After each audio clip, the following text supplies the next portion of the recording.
Ecobici y HSBC. Con más de 50 millones de viajes, la unión más cercana entre dos puntos. Ecobici y HSBC. Presenta lo que hay que saber. Expansión Daily. Pemex presume procesar 1.5 millones de barriles diarios, pero sus datos lo desmienten. Estados Unidos podría sancionar a partidos políticos por nexos con el crimen organizado y los carpinteros y electricistas están entre los mejor pagados con el despunte de la infraestructura. Es jueves 12 de febrero. Yo soy Mónica Alfaro y esto es Expansión Daily. Expansión Daily. Toda la información en voz de los editores de Expansión. Expansión Daily. Lo que hay que saber.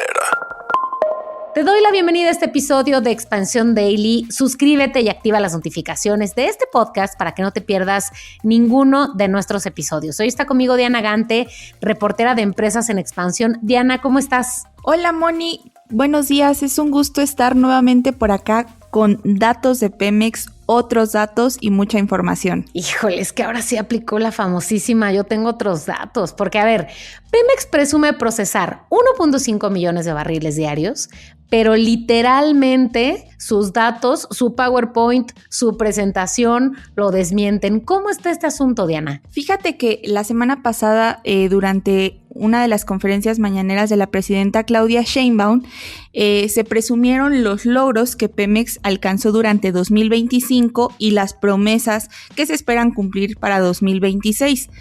Dentro de estos logros que la petrolera presumió, particularmente el director de Pemex, Víctor Rodríguez Padilla, sostuvo que el Sistema Nacional de Refinación, es decir, las refinerías que tenemos en el país y quiero puntualizarlo, la refinería tejana de Deer Park, habían alcanzado un nivel de procesamiento de 1.5 millones de barriles por día.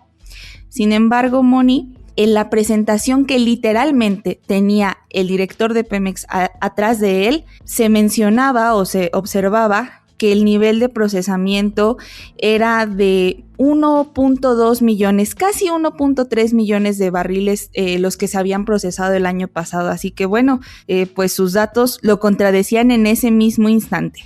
O sea, estaba redondeando, pero en realidad ahí hubiera tenido que redondear para abajo según las reglas de la primaria a la que yo fui, pero él dijo, está más padre redondearlo para arriba.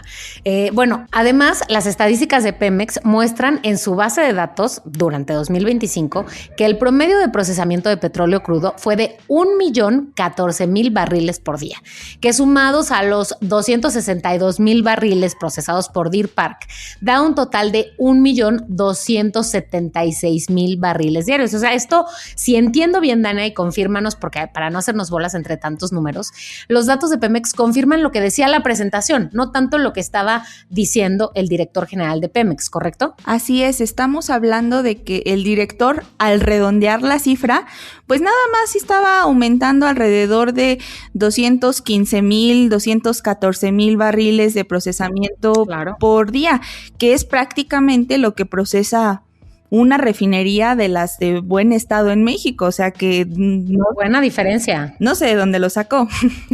Bueno, y además déjenme contarles un par de datos más que nos cuenta Diana en esta nota, que hizo hincapié el director general de Pemex en los datos de las refinerías de Tula y Dos Bocas, que son las que han sostenido un mayor procesamiento de crudo. A ver, Diana, cuéntanos cuáles fueron los datos que dijo de Tula y cuáles eran los datos reales, digamos. Mira, en el discurso el director de Pemex aseguró que la refinería de Tula llegó a procesar durante 2025 hasta 280.000 barriles diarios. Esto en cifras promedio, que era lo que estaban mostrando en esa presentación. Sin embargo, si nos vamos a las estadísticas de Pemex, podíamos observar que durante 2025 el promedio de procesamiento era de apenas 212.000 barriles. Esto, reitero, para Tula. O sea, de 280.000 a 212.000 era la diferencia. Así es, era ahí una pequeña diferencia.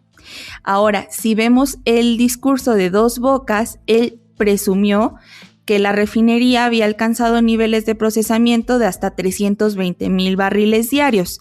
Sin embargo, la presentación y nuevamente las estadísticas de la base de datos de Pemex muestran un promedio de 134,000 barriles por día durante 2025. En realidad, ni aunque viéramos las estadísticas mes por mes, o sea, no el promedio anual, en ningún mes Dos Bocas ha alcanzado ese nivel de procesamiento. Sí, o sea, aquí sí ni se acercaron las cifras, no había como ni redondeándolas, ni tantitito se acercaban más.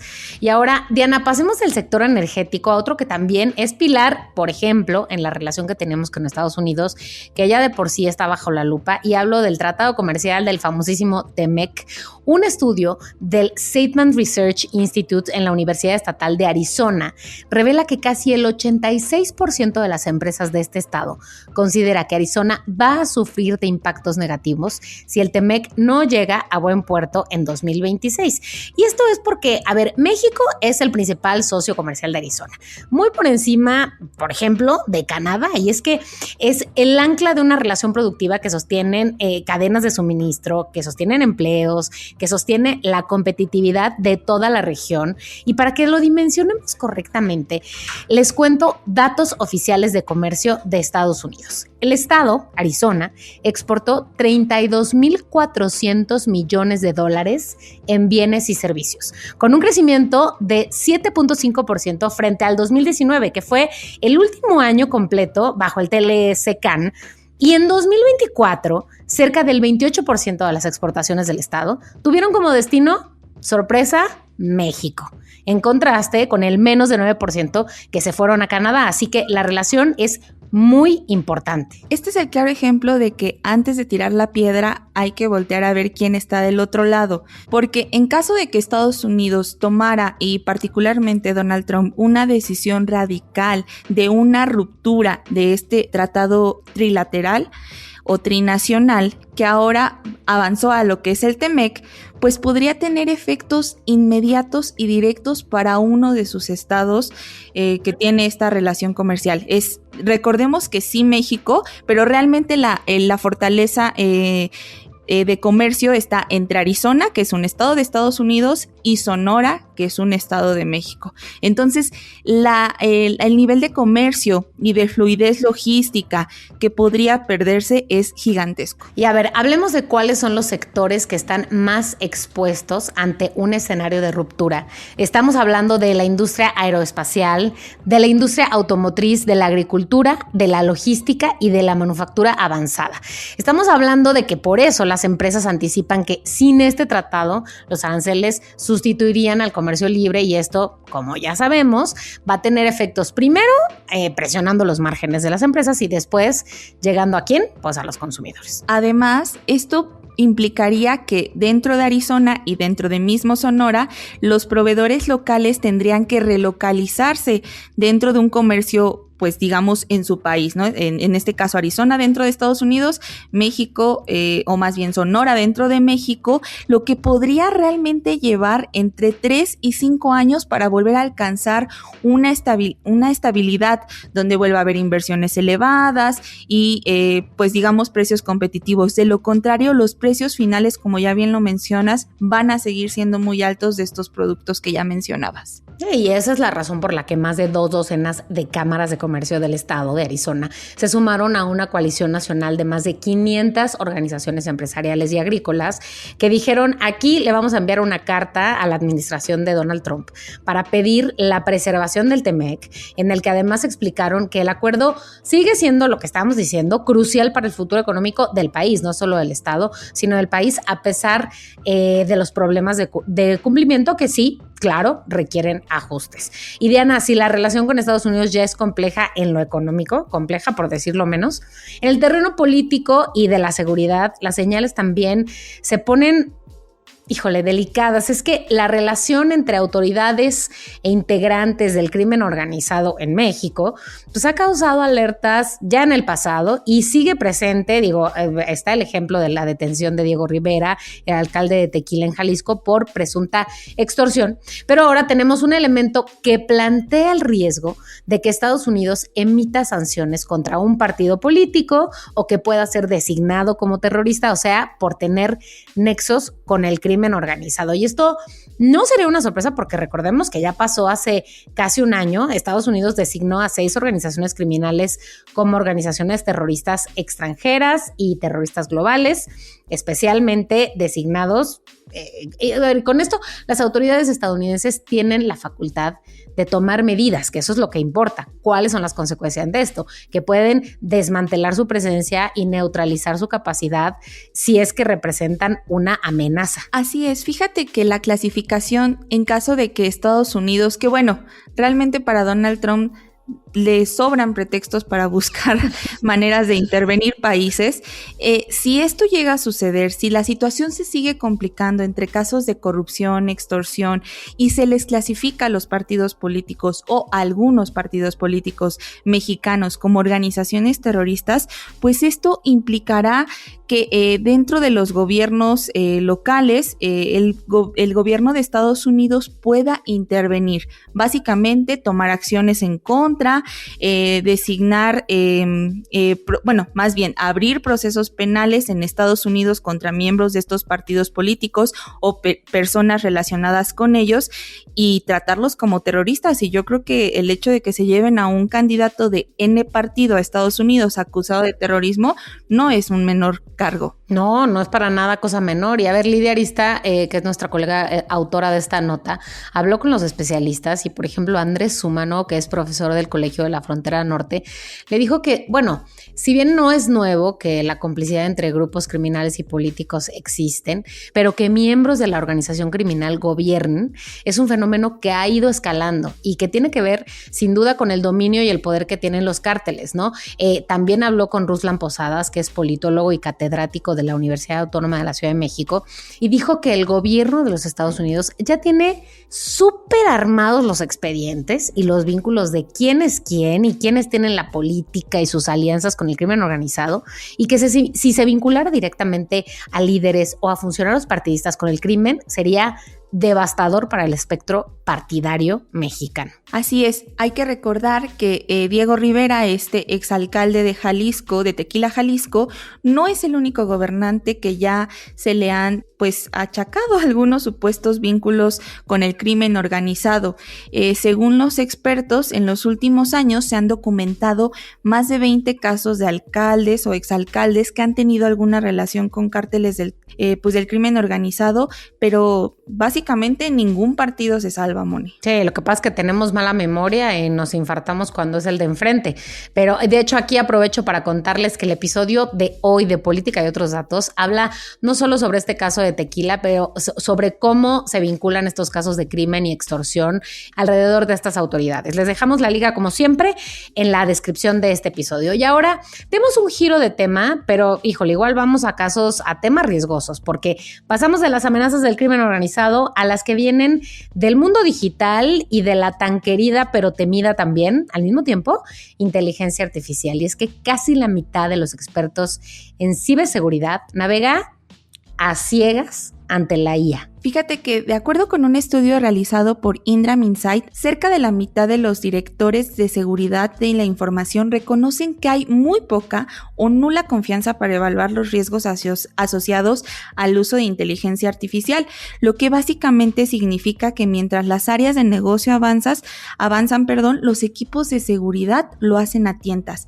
Moni, habría que preguntarle a quienes nos escuchan, ¿quiénes no han usado por lo menos una vez ya en su vida herramientas de inteligencia artificial o han vuelto su foto caricatura? Ay, Dios mío. De eso sí, acepto que no lo he hecho. Yo no lo he hecho. ¿Tú sí, Diana? No, todavía no. No, todavía no. Esa, pero otras sí. Bueno, uno de los riesgos justo más inmediatos es que el uso de esas herramientas por parte de los empleados y no solo eso, sin la autorización o verificación de las empresas, pues es un fenómeno que de hecho ya tiene un nombre que es Shadow AI, los expertos lo denominan así, y lo que puede dar a los chatbots es información sensible de estados financieros, estrategias comerciales, datos de clientes, códigos, en fin, o sea, un montón de información que es de las empresas y que a la hora de que los empleados sin autorización la compartimos con las IAs, pues pone en riesgo la información de las empresas, ¿no? Así es, fíjate que dentro de estos datos, más del 60% de las empresas en Latinoamérica ya permite el uso de IA generativa en algún nivel, pero menos de la mitad cuenta con políticas claras de gobierno, clasificación de datos o control de prompts, que es lo que dejaría a los departamentos de ciberseguridad de las empresas sin visibilidad. Básicamente, si de por sí los ataques cibernéticos en empresas con altos sistemas de seguridad y con gobiernos son comunes y se logran cometer, imagínate cuando ya les abres la puerta directamente. Ahora, a este riesgo, súmale que hay modelos internos que se desarrollan a la medida, ¿no? Que suena muy bien porque son modelos personalizados, porque pues muchas organizaciones, empresas están creando estas soluciones de inteligencia artificial entrenadas con datos propios, pero sin marcos sólidos para evaluar esos sesgos. Y esto puede llevar a que se pierdan datos o a que se tomen decisiones erróneas. Suena muy bien porque está esta inteligencia artificial basada solo en ti, pero claro, para eso tienes que haberle dicho todo de ti. Así es, fíjate que para esto hay que agregar que según el reporte global de habilidades de Fortnite 2025, América Latina enfrenta un déficit estimado de cerca de 330,000 profesionales de ciberseguridad, una cifra que claramente refleja la dificultad de cubrir todos estos roles técnicos especializados, mientras el sector digital y de la inteligencia artificial avanza de manera importante. No, hombre, claro, porque los atacantes se están entrenando cada vez más para automatizar campañas de phishing, para generar malware más sofisticado cada vez, para perfeccionar su ingeniería social. Entonces, estos expertos que dices, pues se enfrentan ante un grupo de atacantes cada vez con un mayor impacto. Pero a ver, después de revisar tantos focos rojos, vamos a cerrar hoy con una historia que muestra cómo el crecimiento de la infraestructura abre oportunidades de empleo. Aunque a veces parezca, no todo está perdido. Expansión Daily. Y es que los oficios especializados, estamos hablando de electricistas, carpinteros, plomeros y técnicos en sistemas de climatización, se están perfilando ya como una de las rutas laborales, pues la verdad, con mejores perspectivas en los próximos años. Fíjate que de acuerdo con un análisis realizado por BlackRock, de estos trabajos que ya mencionas registran salarios por encima del promedio en varias economías desarrolladas y ofrecen trayectorias laborales de largo plazo. Básicamente el desarrollo de infraestructura se ha vuelto una punta de lanza para actividades que al menos aquí muchos los veíamos como un oficio, un taller de secundaria.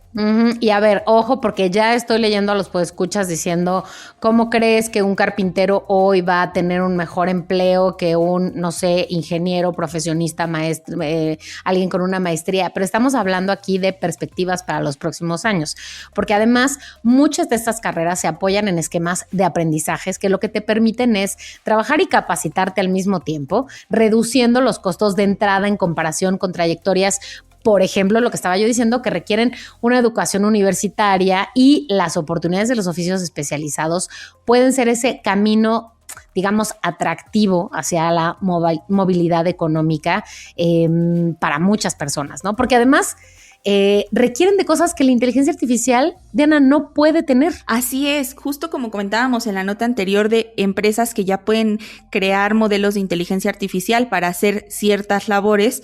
Bueno, básicamente hacerte una instalación eléctrica o alguna actividad que requiera trabajos de madera especializados, o sea, con un buen nivel de profesionalismo.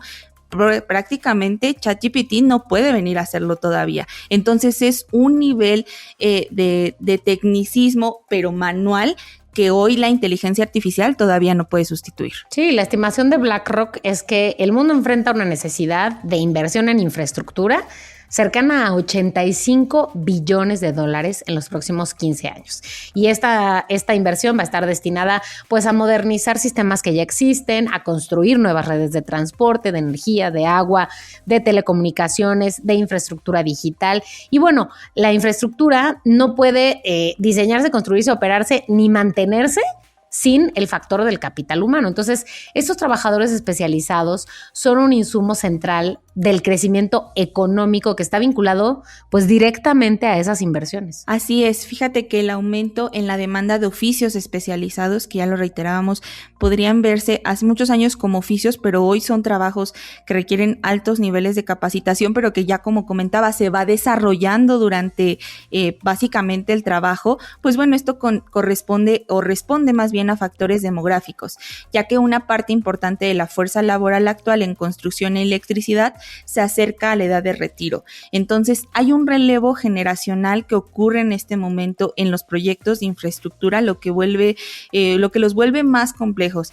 específicamente dentro del sector energético, donde se necesitan más técnicos capaces de construir, conectar y mantener infraestructura funcionando. Bueno, así que si ustedes que nos escuchan están pensando en darle un giro absoluto a sus carreras, no descarten estas habilidades técnicas, no lo digo de broma, porque en proyección a años futuros parece que seguirán creciendo. Diana, muchas gracias por estar hoy en el Expansión Daily. Siempre es un gusto estar por acá y nos estamos escuchando pronto. Y para ustedes recuerden que toda la información de estos y otros muchos más temas están disponibles en expansión.mx y leemos siempre sus comentarios en las redes sociales de Expansión, @expansiónmx. Nos escuchamos mañana. Expansión Daily. Lo que hay que saber de lunes a viernes a las 6 de la mañana. Expansión Daily, un podcast de Expansión. Este episodio llega a ti gracias a rss.com, el podcasting hecho simple. Ecobici y HSBC. Con más de 50 millones de viajes, la unión más cercana entre dos puntos. Ecobici y HSBC presentó